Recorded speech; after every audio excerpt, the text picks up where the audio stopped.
Right, off to the next adventure. So I wanted to talk about Roller Express, Lee Valley Trading Estate, Edmonton, North London, just off the North Circular. And the reason why is we basically lived in there in 1992. I think we started going there towards the end of 91 to some of the early pirate clubs, but certainly all the elevations we went to, the £10 paybacks were absolutely a staple part of what our raving journey was throughout 92. Growing up in Wembley, it was pretty easy to get there. You jump on the North Circular, we were straight there. I say pretty straightforward. Stand by for some information and stories around that made it a little bit more challenging, but a bit of fun nonetheless. So I want to talk about the Pirate Club nights first, and I've got a flyer. Well, I've got an A1 print of a flyer. The reason why I've got all these big flyers is I actually printed off a load of these for my 50th birthday party in November last year. It's actually Christmas Eve, but I had it a bit early. So I've kept them all, and actually they survived. And funny enough, someone's actually written their name. So I think someone that came to the night was on the flyer as well, so they put their name on there. But I want to talk about the Shipwreck nights at first, because you can't quite see that. There you go. Should have just got a regular fly, really.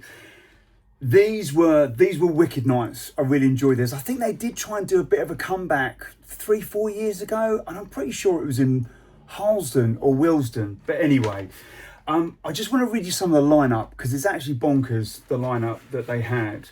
Mr. C, Kenny Kent, and they had them all as like pirates. So Mr. C is Fletcher Christensen, Kenny Kent is Blackbeard, Face, do you remember Face? I know that he played a lot down in Stearns on the coast. MC Moose as Captain Hook, Evil Eddie Richards, he was a bad boy DJ. Bones as well, Nicky B Market as the first mate, and then Robbie Charles, Mr. Oz IQ, DJ Ron, Vibes, DNA as Seaman Stains. These were great nights. We really enjoyed these. One of my kind of favourite memories from Shipwreck, I'm sure it was Frost or Ray Keith playing, and it was the first time I'd heard Armageddon News and 10. Must have been Ray Keith, because obviously Armageddon is Ray Keith. And it was that track that sampled Trevor McDonald and the News and 10 kind of bells. And I just remember being on the dance floor. I can't remember if I was with mates or whatever. I was often on my own because I love going on missions. And I just remember thinking, what is going on? And everyone was just stopped dancing and was looking around. And then, of course, when it kicks in, bad boy tune. So Pirate Club was the first time I kind of went to Elevation. I'm going to roll in a few nights at Roller because one, I don't remember enough about a particular night to make one video. Two, there's enough stories to make up a good video. So buckle in. So Elevation was, as I say, in 92, one of the big ones we went to. And I was actually on this flyer. So that's me there. You can't really see it, but trust me, trust me, I was there. And that's my old mate Viv, still very good mates to this day. And she's actually up there as well. And they used to, if you ever went to the Elevations, obviously all the flyers were taken from a photographer from the stage. And I just remember, I think I was at the back somewhere. Remember that little raised bar that was at the back? And Viv just ran up to me. So obviously heard that the MC shouting out that they're taking photos. She went, quickly, they're taking pictures. And I have no idea what was going on. Next thing you know, we're up the front, ka-ching. And actually, I don't think that's my hands. I think it was the guy in front kind of did that, but maybe it was me. I mean, who remembers? It was a long time ago. But Elevations were always really good night. There was a super cool vibe. And at the time, Roller Express, the tight but polite security. Sorry, that's just reminded me of one story. We were driving up there and one of my mates said, I can't wait to see that Raw live PA. Who's Raw? Like, they're everywhere. R.A.O.R. Raw. And I don't think we actually said that meant right of admission refused. But maybe they were a PA. Who knows? So the security was always kind of spot on from what I remember, and you kind of go in there and it was this colossal space. I loved it because they had a massive chill out area where people would, because it was obviously like, you know, a roller skating rink, so there was loads of lockers and carpet and stuff that you could sit down. Normally at the end they would have like some kind of stall. I remember one night getting, do you remember that fizzy stuff, the sweets in a packet that you would put on your tongue, like snap, crackle and pop or whatever? I remember getting that and then just, you know, finding random people going, open your mouth, sticking some of that in there and watching them just going totally freaking out.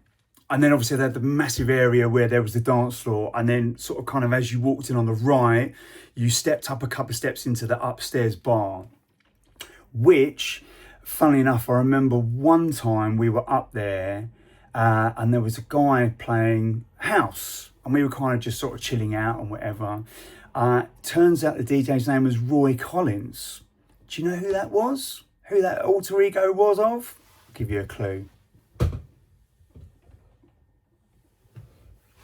Out to Roy each and every time. As many of you know, I'm very good mates with Roy and have been for a long, long time. But for the first few years, I was convinced that his real name was Roy Collins, but it's not. Kept that one a secret. So, Elevation always delivered the goods. I really rate MC. I know that people kind of have a love-hate relationship with MCs, but for me, you know, he wasn't rude. He was always kind of just comparing and adding elements rather than trying to take over the music. He was kind of fun, joyful, playful, and, you know, always kind of interacted with the crowd. So I always rated him. And Elevation always put on a big night. They always had like absolutely top class kind of DJs. That's all falling apart now. Stay. So let's talk about one of the nights. I was out with a few mates last night, so we were getting a few reminders and stories. So there's one night that we're going up there. Now, normally my mate used to drive up in his Astra, and my other mate John, who had his souped up Mark 1, I think it was like a beige bronze Mark 1 Escort, proper racer boy, everything like souped up to the max. And we were driving up there. John was in front leading the way. Roy came up behind, got to a roundabout. Roy thought John had gone. John hadn't. Roy goes straight into the back of John's car. It ends up kind of totaling the car and writing it off because he'd done so much damage to the axle, but it was still drive worthy. So we ended up getting to the night. I remember the queue, like you were always kind of queuing outside. There was always a massive queue every time you got there. And if I remember, we always used to try and get down there pretty early. I wasn't really a drinker back then. I didn't really drink. In fact, if anything, we were kind of like, oh, you beer heads. We were, you know, not really into beer, let's put it that way. So we never went to a pub or whatever beforehand, so we used to get to the nights on time. And I remember just, you know, always feeling very nervous. It was just think back to that time, you know, when you kind of got your stuff with you. I used to have this kind of waistcoat that had like a million pockets in it. My mate had like the same one in kind of green. I had the black one. He had your ponytail for your paraphernalia and whatnot. But it was always kind of nerve-wracking going in these places. So anyway, car crash, great, got in there, everything's fine. We had the night there, and so in the morning, I mean, we would always stay till 6. You know, we were always there to the very last drop. As many will remember, it's very different back then. You know, now really kind of clubs are peaking at sort of 3 o'clock and then they're kind of emptying out. But at these raves, like the last set was the coveted set. That was the one that you wanted to do. And I remember speaking to Roy LSD about this, and he was like, I'd always ask for the last set because he knew that like that was the set that people left the rave at. That's the one that they kind of remembered generally the most. So the places were always packed until 6 a.m.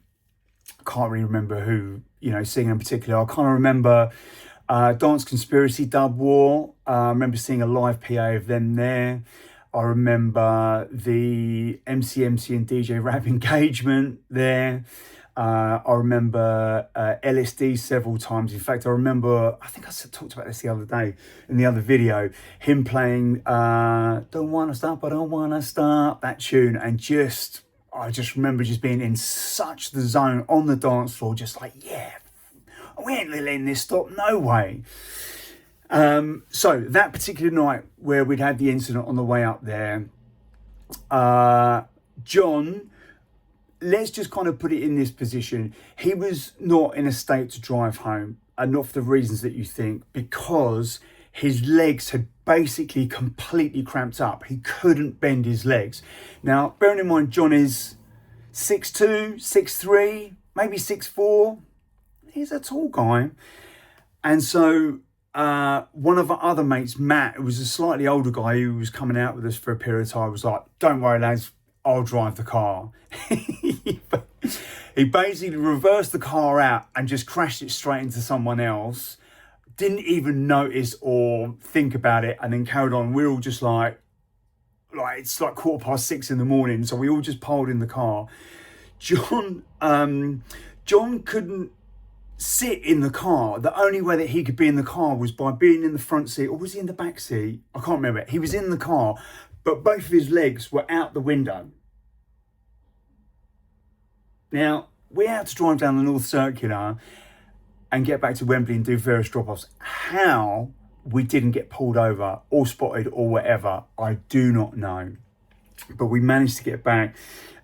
John's car was a write-off, and if I remember rightly, he bought a Renault 5 GT Turbo and was pretty happy with that. He's a good driver, John, and does like to test the limits for speed, let's put it that way. So, I want to just kind of wrap up on one other story, and this was pretty mental what happened. So one night there was quite a big group of us. I think there were sort of 5 or 6 cars, and obviously as you kind of go to nights, you meet people from like Plumstead and East London and wherever it might be, and you kind of get on well and you stay connected, and then you arrange to go to other nights. So there was a whole bunch of us that had got together to go to this night at Roller. And at the end of the night, no one wanted the party to finish. It was 6 a.m. We were all still well in the mood to kind of carry on. So we went up to Old Reading. Now, Old Reading is nowhere near Reading. For those of you who know, I think it's kind of out sort of bushy kind of way, somewhere kind of sort of that way. But you're driving down these country lanes and you go up, and it's a fairly sizable car park. Probably you could fit, 50, 60, whatever cars in here. But it overlooked, like it was right up in this hill. So you could get like this mad kind of view of London or Bushy or wherever it was. So the sun coming up, and it was nice. You get a few tunes out and what have you. So we were there, and obviously we'd run out of provisions, Ribenas and all that kind of stuff. So me, John, and a guy called Tom said, we'll just go to a local petrol station and we'll just top up with or whatever. So we're all still in a pretty good mood. So anyway, John's car, must have been before the crash because it was his Mark 1 Escort. So we were kind of coming towards the petrol station, and old Bill had kind of just like flagged us, and we're like, right, we'll follow you boys and see what you do. John was obviously driving safe, hoping that they would just kind of turn off. They didn't, followed us into the station. Right. So I was in the back, Tom was in the front, John was driving. So we were just like, look, let's just kind of carry on as we're doing. Let's just see what happens. So I'm in the back, freaking out, right? Freaking out proper. Tom's like still like as if it's like 4 a.m. and he's in the club.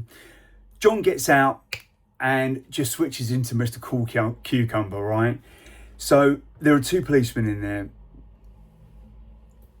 One of them grabs John, but collars him and starts asking him questions about his car. Now, John is now in his element. You're asking me about carburetors and defibrillators and bibobulators and whatever it is that's involved in a car. So the guy's like, can we have a look under the hood? So basically, John is just chat, got this, got that, I've done this, come around the back, have a look at the exhaust. He's like proper showing off, well in the zone. Tom just can't stop moving. So the policeman's kind of like poked their head in, chatting to us, goes, you boys all right? Yep. Where you been tonight? Blah, blah, blah. What you doing? I'm just getting some food and we're heading home. All right. And he turns to Tom and goes, why can't you stop moving? Tom's just like... So he goes, can you step out of the car, please? And I'm like, oh, Tom, please, whatever you do, just stop moving. Just stop dancing. There's no music, there's no nothing. So Tom gets out, and I can't remember what the conversation was. I couldn't hear it. But all I could see was like this policeman talking to Tom, and Tom's just bouncing around like a lunatic. And I'm like, please, mate. Next thing I know, they take Tom into the back of the meat wagon, come back and saying, we're taking your friend to the station. Don't follow us. And we're like, what? So John wraps up his conversation with this guy, and like John and I are just like freaking out. We don't know where they've gone. They just built off. So we end up kind of going back to like Old Reading, and we've got the bag of Ribenas and crisps and God knows what else. And everyone's like really in a good mood. It's like, yeah, like, here comes the drinks, here comes this, that and the other. And cigarettes and whatever else had gone. And then you can just see the faces kind of going, where's Tom? And we're like, police took him. They're like, no, you've dropped him around the corner. Go and get him. He was like, nah, seriously. Tom had picked him in. Anyway, it turns out like they just kind of locked up Tom for the night. Obviously, he didn't do anything wrong and didn't, and they just basically held him overnight and just let him go in the morning. We didn't go back to Old Reading again after that. It was cursed. But anyway, Rotor Express, Lee Valley Trading Estate, Edmonton. What an amazing place. Used to love going down there. And really in 92, we probably went to 10 events there maybe. We were like in and out of there like most months. So again, like always, if you've got a story about Rotor Express, please let me know down here. I love sharing these stories, and I love hearing the stories back. Like I say, we've all got our own little slice of the pie. You could talk to 100 people that went to one night, and everyone's got a different story to tell. So please do share down below. Like, subscribe, share the video, and all that stuff. Thank you for listening, and yeah, keep your eyes peeled for the next one.